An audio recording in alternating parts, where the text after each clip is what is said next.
Hi, it's Steve. Today we'd like to show you how to change the rear leveling leg on your top load washer. It's a really easy repair. Let me show you how we do it. Now, to do this repair, we will need to remove the cabinet from the washer. So because we will be working near some electrical circuits, the first thing we'll need to do is to disconnect power to the washer. Either pull it far enough forward that you can unplug it, or locate the electrical panel, turn off the appropriate breaker, or remove the appropriate fuse. Once we've done that, we can start the repair. Now that we have our inlet water supply disconnected and our power unplugged, our next step will be to tilt this console back. Now, depending on your model, if you have exposed end caps, you'll need to remove those, and there may be a screw hidden behind at an angle down through the front. There may be a screw through the back. If it doesn't have enclosed end caps, you may be able to lift that up by just taking a putty knife and sliding it in along the edge until you meet the resistance of a spring clip. Depress the clip, and pull up on the front of that console to release it. We'll do the same on the opposite side.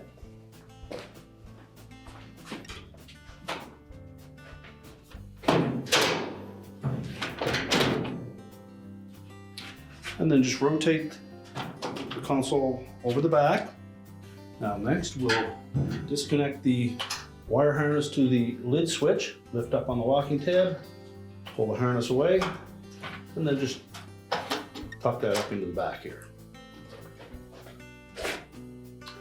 Now next, we need to release these two clips that secure the cabinet to the back panel.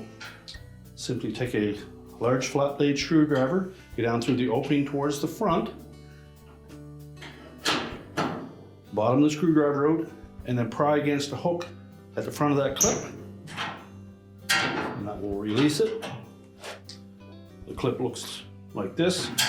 We're basically putting our screwdriver in and releasing that clip from the main top. Do the same on the opposite side.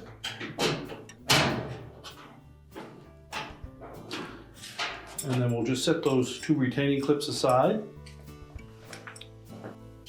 Now next, we'll raise the lid slightly, and then we're just going to tilt that whole cabinet assembly back towards us. Watch that you don't jam your fingers against the tub. Once we've cleared the inlet water flume, pull that cabinet straight back and remove it from the washer altogether. Now with the cabinet removed, we rotate the washer around to access the leveling leg that we're going to change. So what we'll need is a punch and a large hammer, and we need to drive that pin out of the old leveling leg. Now if it's rusted on there quite badly, you may need to put some penetrating fluid on there for a while to allow that to soak in.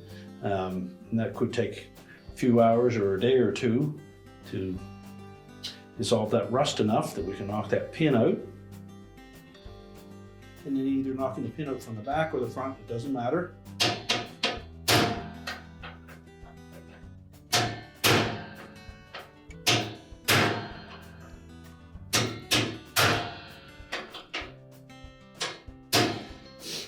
Now we've got that pin pushed partway through that leveling leg so we can see the splines on it now. But before we pull that out, we're going to suggest that you remove this spring at the back. That attaches both of those slide rails, and it'll make it easier to remove the leg if we take that spring off first. Now it's difficult to get hold of. We'll take one end of it,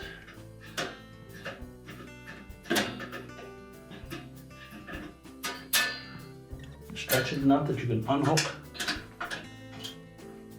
the slide rail.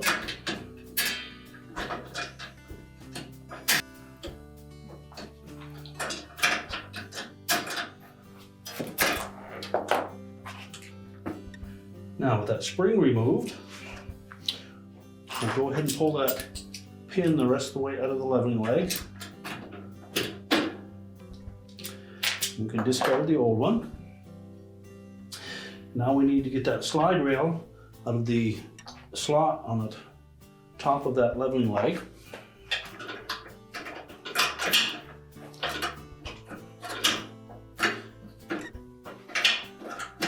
Now once we have that removed, you may need to lift up slightly on that washer to pull the old leg out of the way. You can discard that.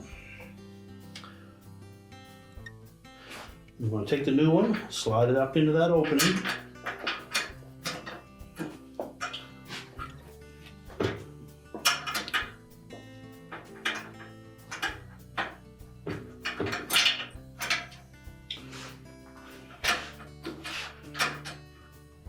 And we want to line that slot up on that leveling leg with that slide bar at the back.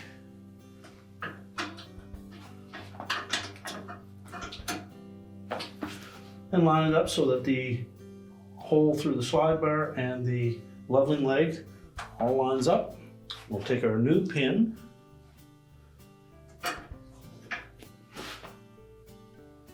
okay, make sure that we've captured that slide bar,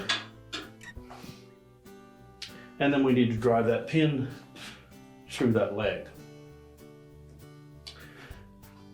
Now we suggest using 2 hammers for this, one up against the back side of it and a smaller one to drive that pin in.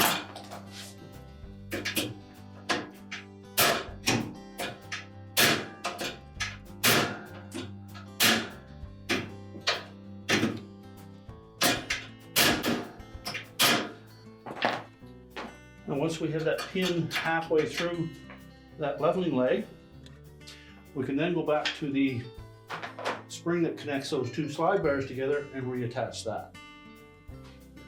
Now we'll take that spring, we'll hook one end of it in to the slotted hole on that slide bar.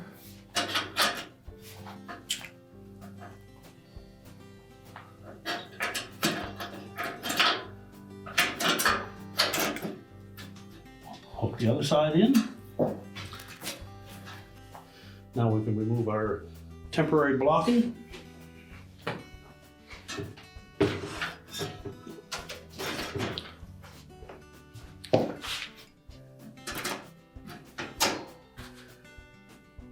Now we're ready to put the cabinet back on the washer.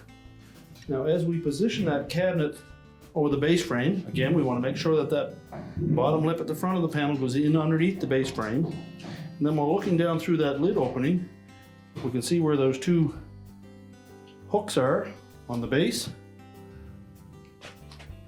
And line that up top. Tilt the cabinet back. Also make sure that we pull that back panel forward enough that the cabinet will sit down over the fill valve. Then just check the rear corners to make sure that they dropped into place.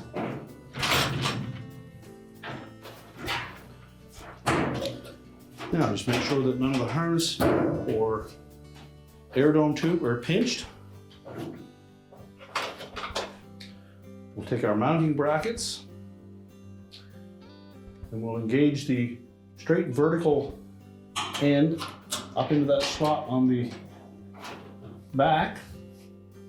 Line it up with the 2 slots in the top and then press it down into place until it latches. Do the same on the opposite side. Put that straight vertical piece right into that slot on the back panel. Line it up, snap it into place.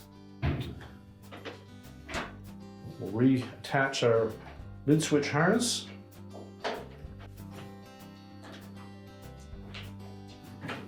Make sure that locking tab engages. Now we'll rotate that console into position. We'll make sure that we hook the rear of that console, those 2 little hook-shaped feet, into the rear holes on the main top, and the spring clips will fit into the larger holes towards the front. Make sure the back panel is tucked up in underneath the top of the console. Line up those rear legs.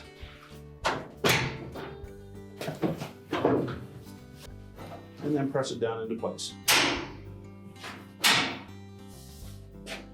Now we're ready to push the washer back into position. We're now ready to reconnect our inlet fill hoses, turn on the water supply to check for leaks, push the washer back into place, reconnect the power, and your repair is complete.